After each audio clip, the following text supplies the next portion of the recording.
আগে আমার প্রতি মাসে বিল আসতো 20,000 22,000 টাকা, এখন আছে 30,000 35,000 টাকা। কেন? এটা তোদের জালিয়াতির কারণে আসে না? কোম্পানি তো জালিয়াতি করে।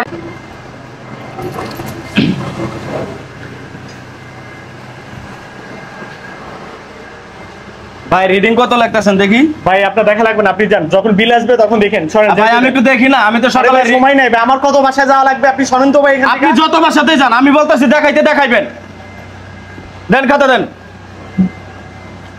আরে ভাই দেখা লাগবে না, আপনি এদিক আপনি এখানে কত রিডিং লাগছেন? কত লাগছেন এখানে? আমার এখানে আছে 1000 রিডিং, আপনি লাগছেন কত?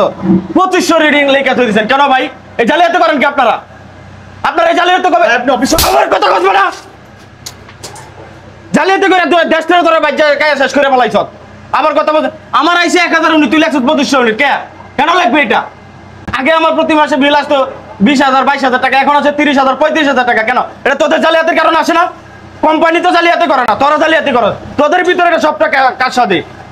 আবার বলো যে ভাই বিল আসলে তখন দেখে নিয়েন। ভাই আপনি অফিসে কথা বলেন, এদিক দেন। অফিসে তো আজকে কথা বলবো, এখান থেকে তোর অফিসের লোক আসে তোরা সারাই লয়ে যাবো। অফিসের লোক আসে সারাই নিয়ে যাবো। আকাশ শহরে এরকম একটা বাড়ি হলো না, একটা মানুষ নাই যে ভুক্তভোগী হয় না তোদের কারণে। তোরা প্রত্যেকটা বাড়িতে এরকম কাজসাজি করো, এরকম জালিয়াতি করো।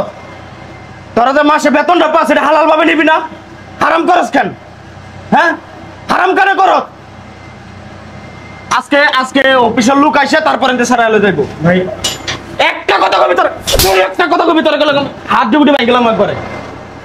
তোর অফিসের লোক তাই সারালে যাবো। এটা আমি তালা আমার গেটের মাধ্যমে। ভাই তালা খুলে আবার তালাগুলো